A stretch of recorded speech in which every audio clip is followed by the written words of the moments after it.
They called them flying boxcars, lumbering giants that would never last in the skies of Europe. From the cockpits of sleek Messerschmitts and Fokker-Wulfs, German pilots sneered at the slow, heavy shapes of the American B-17s.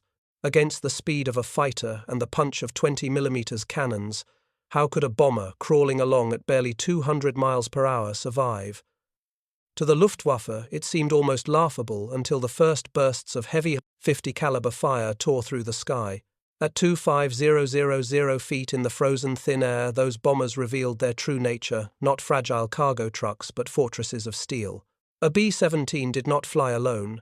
It flew in formation, wingtip to wingtip, stacked in combat boxes that bristled with machine guns. A dozen .50 caliber Brownings on each aircraft linked into a lattice of firepower overlapping arcs until the air ahead of them was a wall of lead. The laughter stopped when German fighters charged in at 12 o'clock high, expecting an easy kill only to be met with synchronized streams of tracers that shredded wings and punched through engines. 1 second, a Messerschmitt dove in confidently, the next. It was trailing flames spiraling toward the earth. What the Germans had dismissed as slow prey became a nightmare of armor and fire, a machine that could lose engines, lose chunks of its fuselage, yet still bring its crew home across the channel. The fortress was slow, yes, but it was also stubborn, brutal, and unyielding. For every joke uttered in the ready rooms of Luftwaffe bases, there were burning wrecks scattered across German fields, grim reminders that underestimating America's flying fortress was a fatal mistake. In the summer skies over Europe, the sound of engines was never far away. But in 1943, a new kind of thunder rolled across the clouds, the deep, resonant hum of four-engined bombers advancing in formation. To the civilians below, they were harbingers of destruction. To the German fighter pilots scrambling from their airfields, they looked like lumbering beasts ripe for the kill. And to the men inside the cockpits and gun turrets of those machines, they were something more, a lifeline, a fortress of steel and firepower that represented America's promise to strike back at the heart of the Reich.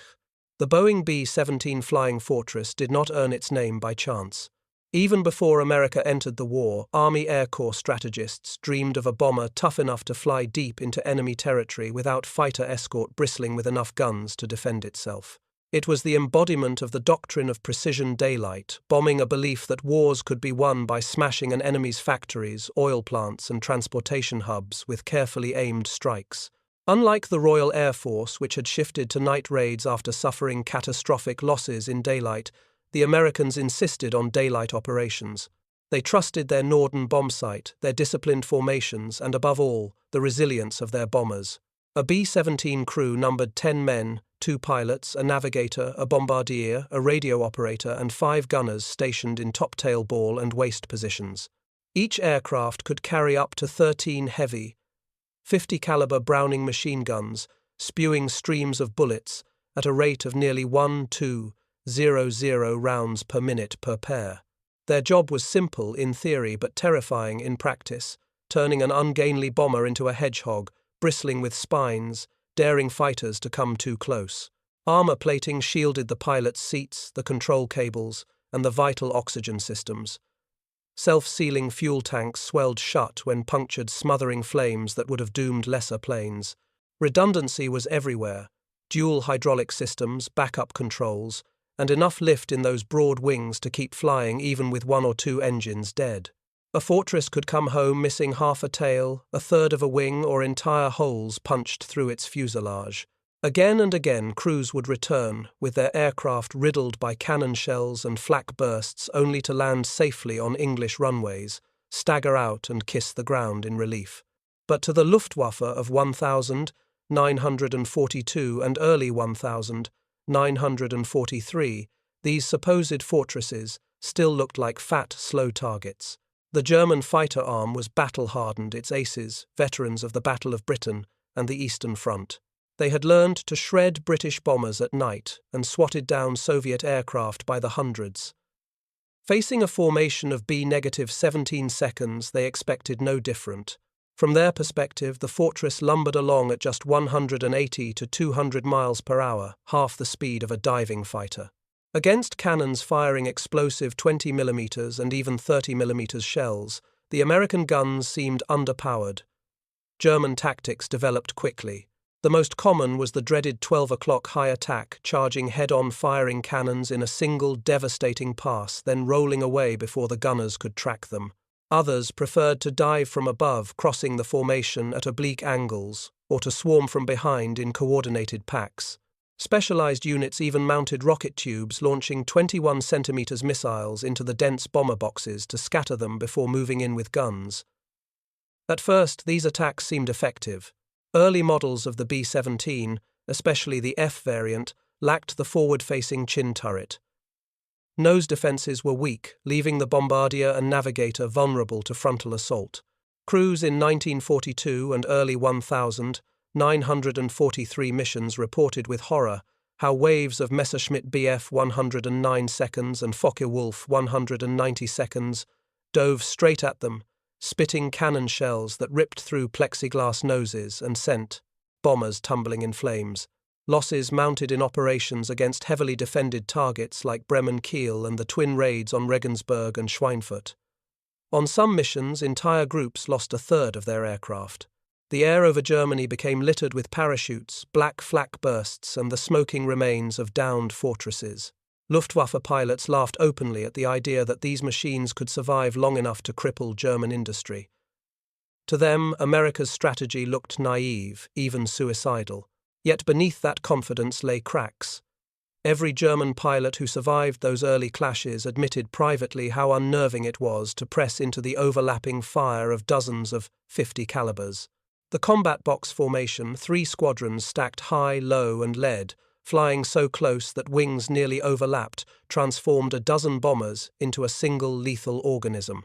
Fighters diving through the formation could be raked simultaneously from above, below, front, and rear. A single pass often meant running a gauntlet of hundreds of barrels spitting molten lead, and when a fortress did not fall, it had a nasty habit of punching back. Luftwaffe pilots began to see comrades burst into flames after only a second's burst from a tail gunner. Others staggered home with wings shredded, landing gear hanging, or engines destroyed. The joke of the flying boxcar began to ring hollow. Slowly, painfully, the Germans learned that these machines were exactly what their name promised: flying fortresses. Meanwhile, in the smoky planning rooms of the 8th Air Force in England, commanders studied after-action reports with grim determination. They knew their doctrine was under trial by fire. They knew losses were unsustainable.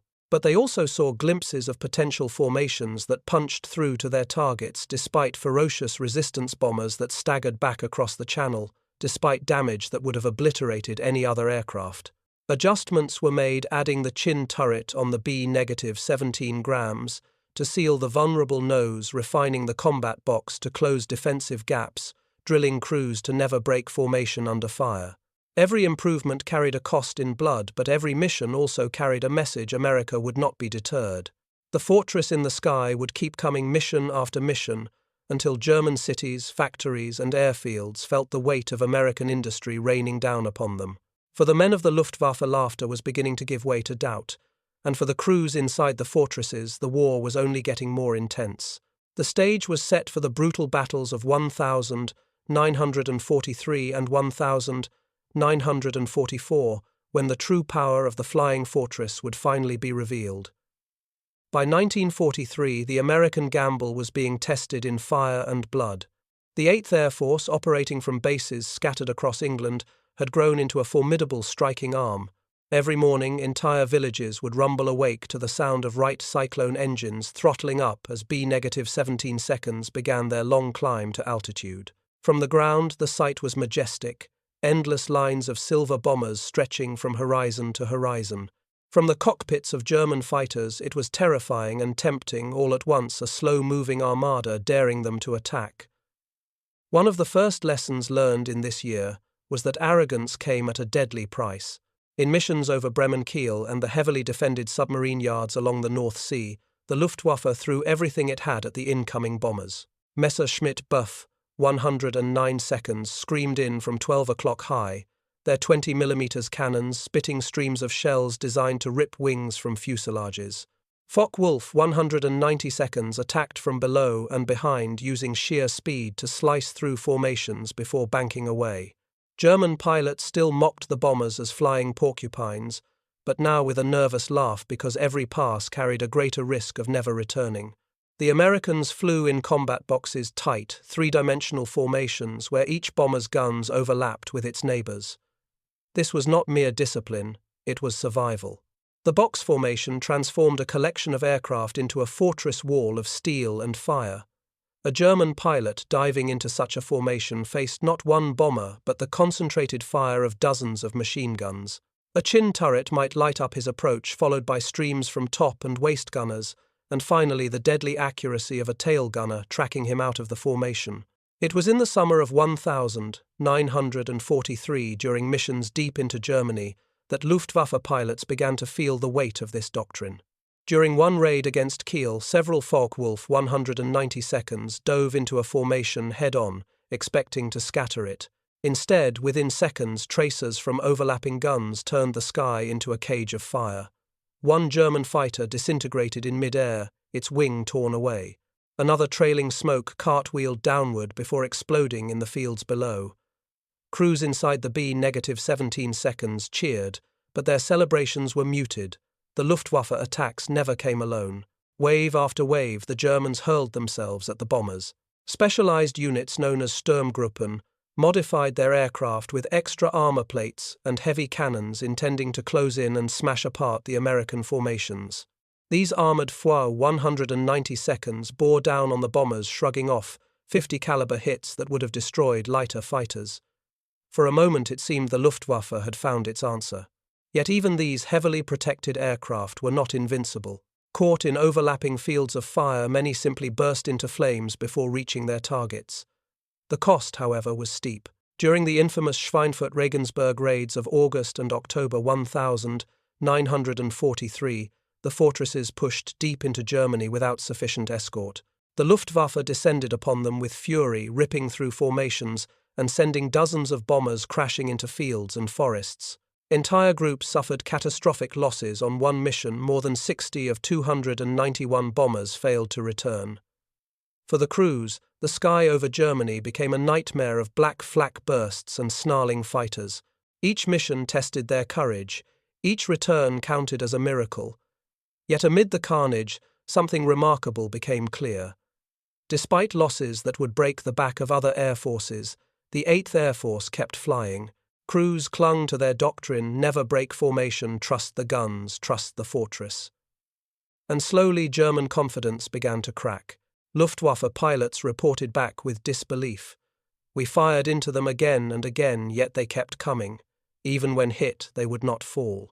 Stories spread of bombers limping back to England on 2 engines of planes, riddled with cannon shells that somehow landed safely. The introduction of the B-17 grams model brought a critical improvement: the chin turret. This innovation sealed the deadly vulnerability of frontal attacks. German pilots who had once relied on the 12 o'clock approach now found themselves flying directly into a storm of fire. At 600 rounds per minute per gun, the twin 50 seconds in the chin turret spat nearly 20 rounds every second. Combined with top cheek and ball turrets, they created a lethal cone of protection. The Luftwaffe, once so confident, suddenly faced a fortress that could strike back from every angle. Numbers tell the story best. A single combat box of 18 bombers bristled with over 200 machine guns. A group of 3 such squadrons brought more than 600 heavy weapons into the air, overlapping arcs of fire that no fighter could ignore. Each gun fired streams of lead at over 2,800 feet per second, and every second of exposure was a gamble with death. German losses reflected this brutal arithmetic. For every American bomber that fell flaming from the sky, 1 or more fighters often went with it. Experienced Luftwaffe aces, men trained over years of combat, were shot down at an alarming rate. Replacements were rushed from flight schools with barely 100 hours in the cockpit, only to be thrown into a grinder of machine gun fire. Slowly, the balance of attrition began to shift. The year 1943 became a crucible. American commanders studied the results, adjusting formations, tactics, and equipment. Crews drilled relentlessly, learning to communicate across intercoms, shifting their guns like a living organism. Check fire shift, right echoed through the oxygen masks as tracers stitched across the sky. With each battle, the combat box grew deadlier, its walls of lead thicker, its reputation darker. The Luftwaffe had laughed at the beginning of the year. By the end, laughter had given way to grim determination and a growing sense of dread. For the flying fortress was proving it could take punishment, dish it back, and keep coming. The real trial, however, was still ahead. The blood-soaked lessons of 1943 did not go to waste. By the turn of the year, the 8th Air Force had begun refining its doctrine into a deadly science. No longer were the bomber streams ragged or inconsistent. Now the combat box was honed into a razor-edged weapon, a three-tiered fortress in the sky, designed to minimize blind spots and multiply firepower. The structure was deceptively simple. Each squadron of 18 to 21B, -17 seconds, flew in tight formation, wingtip to wingtip, staggered high, low, and led. 3 squadrons together formed a group, and multiple groups strung together made an entire bomber division, stretching for miles across the sky. From the ground it looked like a silver river glinting in the sunday. From above it looked like a wall of death.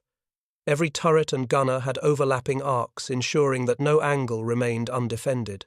Even the vulnerable waist guns, once positioned directly opposite each other, were redesigned in later models to be staggered, giving each gunner more room to move and cover wider angles. What had once been a defensive compromise was becoming an offensive force in its own right. Luftwaffe pilots soon discovered that attacking a mature combat box was far different from tearing into scattered formations in 1942. A frontal approach meant facing not just the chin turret, but also top cheek and even nose guns coordinated together. Diving from above meant risking a crossfire of top and ball turrets. Sliding in from the side meant entering the enfilade of waist gunners.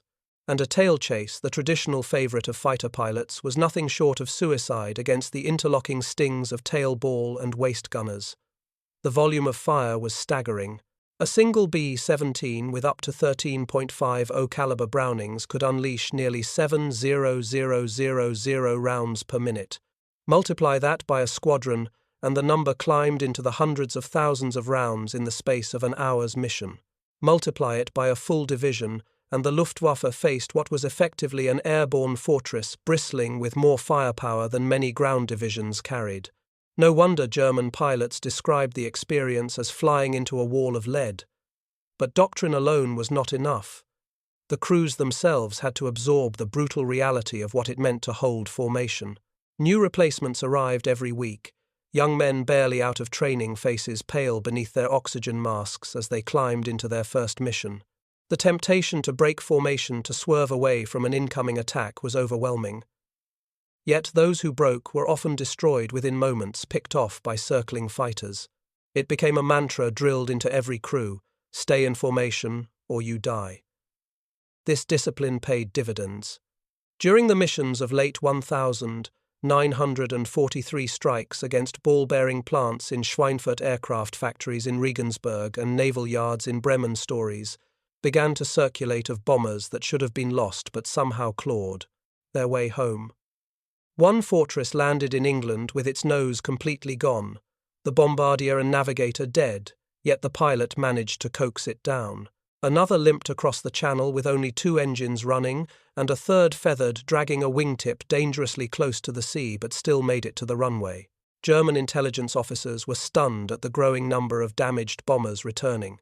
Reports noted that many machines had taken more than a dozen cannon hits, yet armor plating and self-sealing fuel tanks kept them flying. Even when fuel ignited, the flexible rubber linings inside the tanks swelled shut, smothering fires before they consumed the aircraft. Photographs of battle-scarred fortresses lined the runways of English bases' holes, large enough for a man to crawl through, tails shredded to ribbons, wings patched with makeshift aluminum sheets, yet still in service for the next raid. For the Luftwaffe, the cost of every attack was mounting. The elite units that once dominated the skies were now bleeding irreplaceable pilots. Veterans with hundreds of kills on the Eastern Front were falling in flames after braving a single pass through the boxes. Replacements, barely trained teenagers, were fed into the grinder, often shot down within their first missions. By late 1943, Luftwaffe staff officers admitted privately that the casualty rates were unsustainable, and yet the bombers kept coming. On the 11th of January 1944, during the raid on Oschersleben and Brunswick, the doctrine reached its bloody climax. Weather scattered the planned escort cover, leaving entire bomber divisions exposed to the Luftwaffe's fury. Hundreds of fighters swarmed, hammering the fortresses for more than an hour. Losses were severe, but the boxes held. Gunners claimed dozens of kills, their intercoms alive with frantic shouts. Bandits. 2 o'clock. Check. Fire shift. Left. Amid smoke and chaos, the discipline held firm. And when the battered bombers turned for home, many were so riddled with holes that ground crews wondered how they had remained aloft at all. That day, the Luftwaffe succeeded in destroying 60 bombers, yet it had cost them dearly. Scores of fighters were shot down, and more critically, dozens of veteran pilots were gone forever. German officers began to realize that even when the Americans suffered, they could replace their losses. New bombers arrived every week. Fresh crews filled the barracks. The fortresses were sustained by the bottomless industrial might of the United States. Germany, in contrast, could not replenish its dwindling supply of pilots with the same ease. The maturing combat box had done its job. It had absorbed the worst the Luftwaffe could throw at it, bled the fighter force dry, and still delivered bombs onto the Reich's factories and cities. Each mission was a battle of attrition, and in that battle America's numbers and resilience meant only one possible outcome. The laughter of 1,942 was gone. In its place was a grim respect and a growing fear that the fortresses could not be stopped.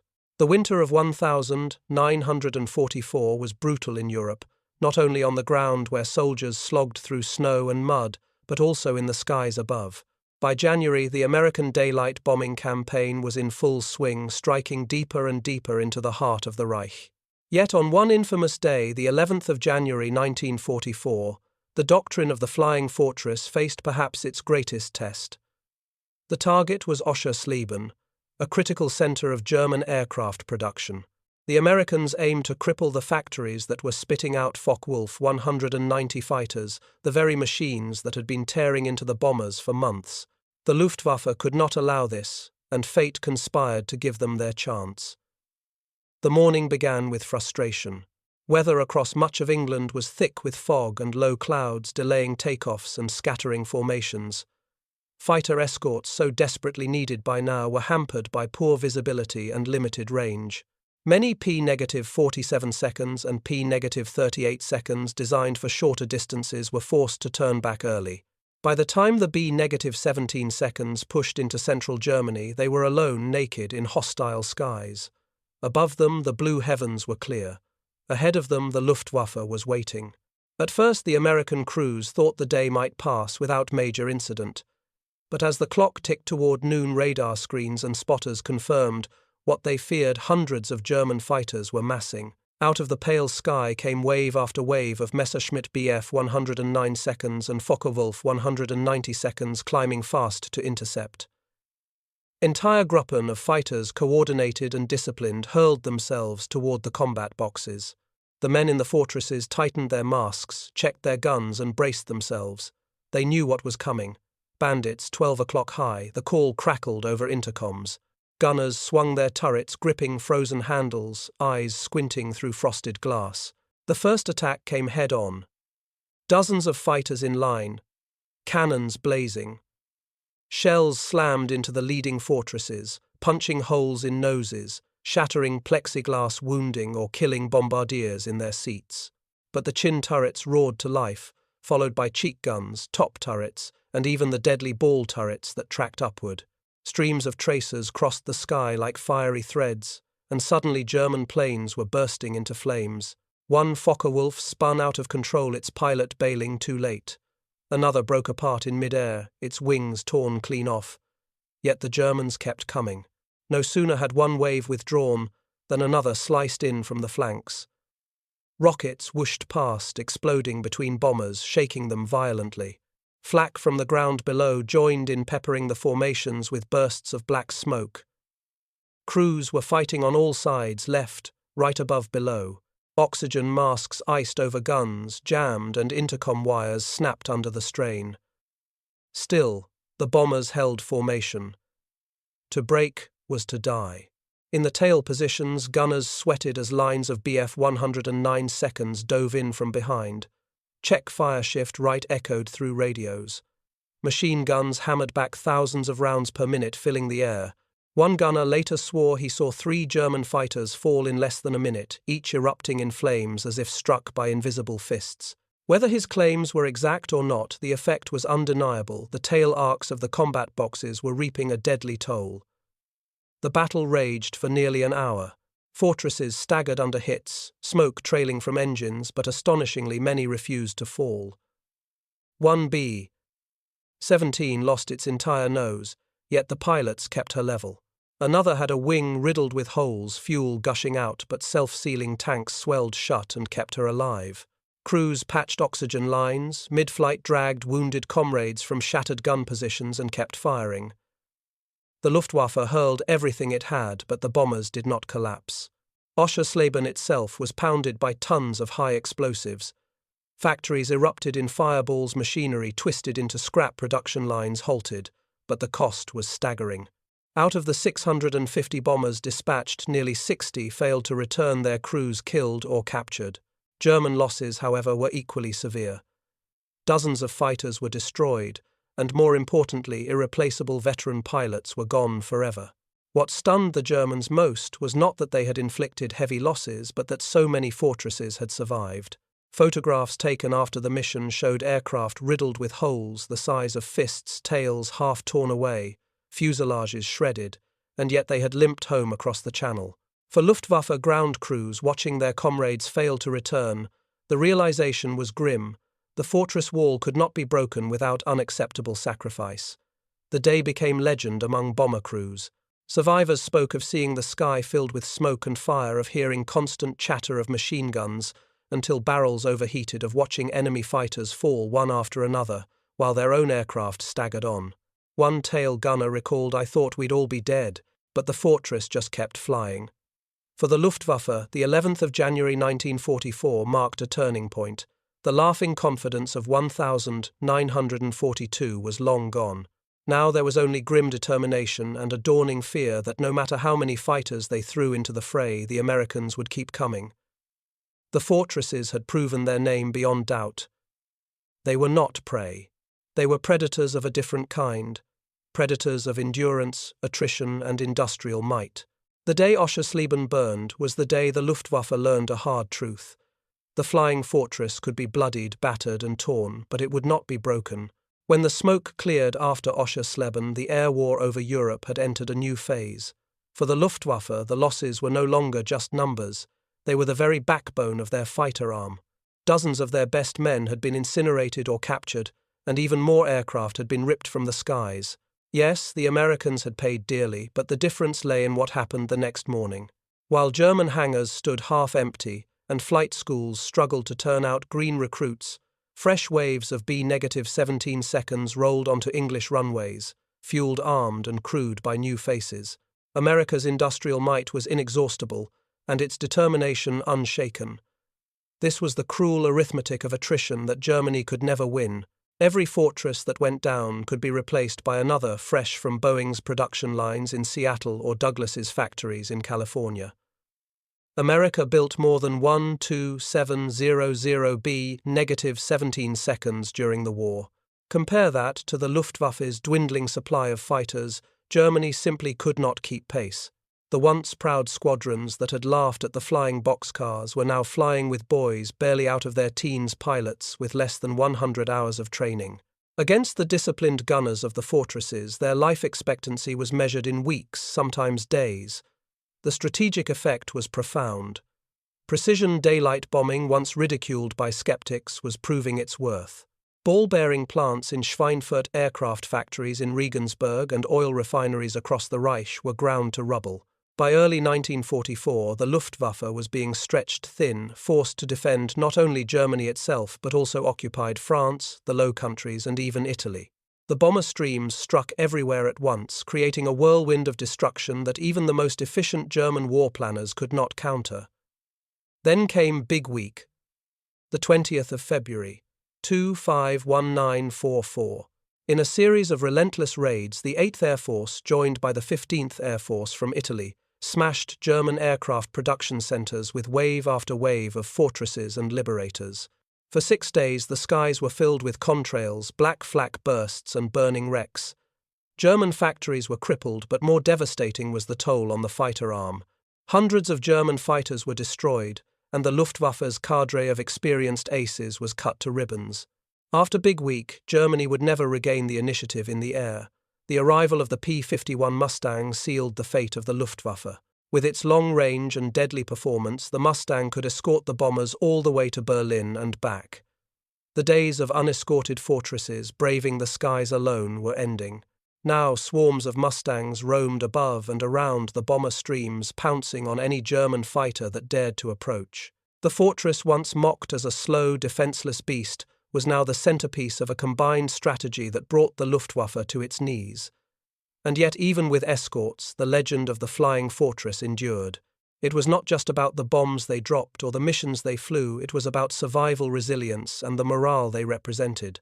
To Allied soldiers and civilians alike, the sight of battered fortresses limping home was a symbol of hope. Crews would climb out of planes riddled with holes, engines, dead control cables frayed and yet alive. Ground crews would swarm around, staring in disbelief at machines that looked more like colanders than aircraft. Newspapers splashed photos of these scarred bombers with headlines like "Still Flying," a testament to American engineering and crew bravery. The psychological impact on Germany was just as real.